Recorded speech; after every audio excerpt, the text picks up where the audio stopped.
হয়, যিমানে দেখিবলৈ পোৱা গৈছে ৰাজ্যত পঞ্চায়ত নিৰ্বাচনৰ চমু চাপি আহিছে, দেখিবলৈ পোৱা গৈছে ৰাইজৰ দলৰ সভাপতি অৰ্থাৎ শিৱসাগৰ জিলাৰ বিধায়ক অখিল গগৈদেৱৰ ধুবুৰী জল অভিযান আৰম্ভ হৈছে।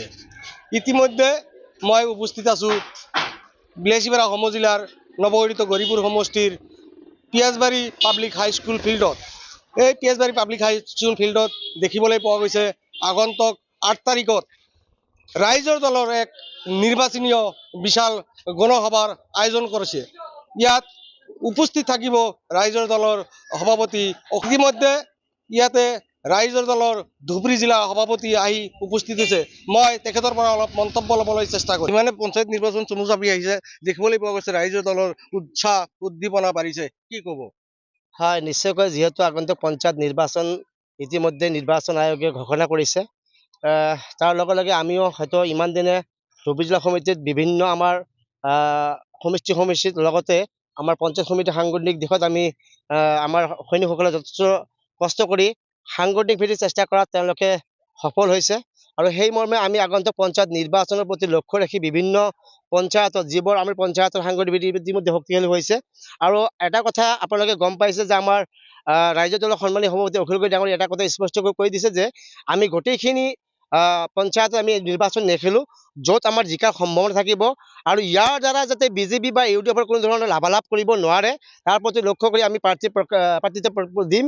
আৰু নিশ্চিতভাৱে আগন্তুক পঞ্চায়ত নিৰ্বাচনত আমি গৌৰীপুৰ বিধানসভা সমষ্টি, বীৰসিং, ধুবুৰী আৰু বিলাসীপাৰা গোলকগঞ্জ সমষ্টিৰ পৰা আমি যিখিনি প্ৰাৰ্থী আমি প্ৰক্ৰিম তাৰে ভিতৰত হয়তো আমি 80% প্ৰাৰ্থী আমি জিকাই দিবলৈ আমাৰ জিলা সমিতিৰ যিবিলাক কাৰ্যকৰ্তা আছে লগতে ব্লক সমিতিৰ পৰা তেওঁলোকে চেষ্টা কৰিব।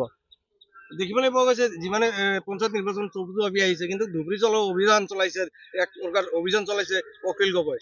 হয়, নিশ্চয় আপোনালোকে জানে আগন্তুক 8 মে মঙলবাৰ দিনা আমাৰ ধুবুৰী জিলা সমিতিৰ অন্তৰ্গত 7 নং নৱগঠিত গৌৰীপুৰ বিধানসভা সমষ্টিত আমাৰ ৰাইজৰ দলৰ সন্মানীয় সভাপতি অখিল গগৈ দেৱ ডাঙৰীয়া আহি আছে।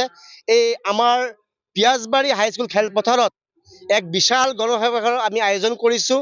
আৰু ইতিমধ্যে ৰাইজৰ মাজত চৰ্চা চলি আছে যে অখিল গগৈ দেৱৰ যিটো জনসভা, এই গণসভাত নিশ্চয় আমি 4,000 পৰা 5,000 মানুহ ইয়াত গণসভাত তেওঁলোকে উপস্থিত থাকিব। আৰু নিশ্চিতভাৱে অখিল গগৈ ডাঙৰীয়া বৰ্তমান অসমৰ যি ৰাজনৈতিক প্ৰেক্ষাপট তাৰ লগতে আগন্তুক পঞ্চায়ত নিৰ্বাচনৰ লগতে 2026 চনৰ বিধানসভা নিৰ্বাচনৰ ওপৰত আমাৰ ৰাইজৰ মাজত বিশালভাৱে আলোচনা কৰিব। আৰু এই কথা আপোনালোকে জানে যে অখিল গগৈ ডাঙৰীয়া ইতিমধ্যে গোটেই অসমৰ ভিতৰত যেনেকৈ দিনে নিশাই কাম কৰি আছে কেৱল মাত্ৰ সাম্প্ৰদায়িক বিজেপিক গাদীচ্যুত কৰাৰ স্বাৰ্থত। কিন্তু এই ক্ষেত্ৰত নিশ্চিতভাৱে এটা কথা আৰু স্পষ্ট হৈ গৈছে যে যদি আগন্তুক 26 চনৰ নিৰ্বাচনত বিজেপিক পৰাভূত কৰিব লাগে তেতিয়াহ'লে বিৰোধী ঐক্য মঞ্চে একগোট হ'ব লাগিব। কিন্তু এই ক্ষেত্ৰত অখিল গগৈ দেৱে নিশ্চয় আপোনালোকে জানে যে বহু দিনৰ পৰাই তেখেতে চেষ্টা চলাই আছে। আৰু এই ক্ষেত্ৰত আমিও বিচাৰোঁ যাতে বিৰোধী ঐক্য মঞ্চে কোনো ধৰণে ভুল ত্ৰুটি নকৰি সকলোৱে সমিলমিলে মানে আগবাঢ়ি গৈ 2026ত বিৰোধী ঐক্য মঞ্চ চৰকাৰ গঠন কৰাটো আমি বিচাৰিছোঁ। এই চাগতে আৰু এটা কথা জানিবলৈ বিচাৰিম, যিহেতুকৈ পঞ্চায়ত নিৰ্বাচন হ'বলৈ গৈ আছে, আপোনালোকে কেইখন পঞ্চায়ত যি নিৰ্বাচন হৈ আছে, মহামায়া উন্নয়ন খণ্ডৰ অন্তৰ্গত যি 10টা পঞ্চায়ত আছে, কেইখন পঞ্চায়ত? চাওক, এইটো আমাৰ ইতিমধ্যে প্ৰাৰ্থিত্ব বাছনি প্ৰক্ৰিয়া হয়তো কালিৰ পৰা আমাৰ চলিব। বিভিন্ন পঞ্চায়তৰ পৰা এওঁলোকে প্ৰাৰ্থিত্ব বিচাৰিছে। আমাৰ জিলা কমিটি তথা আমাৰ নিৰ্বাচনী কমিটি এখন বনোৱা হৈছে।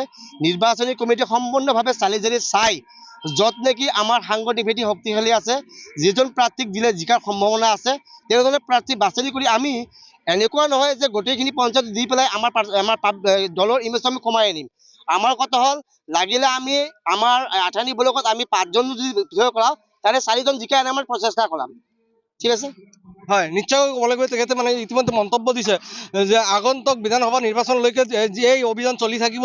যিকোনো খবৰৰ বাবে যোগাযোগ কৰক 7099017330 লগতে 7099017110 নম্বৰত।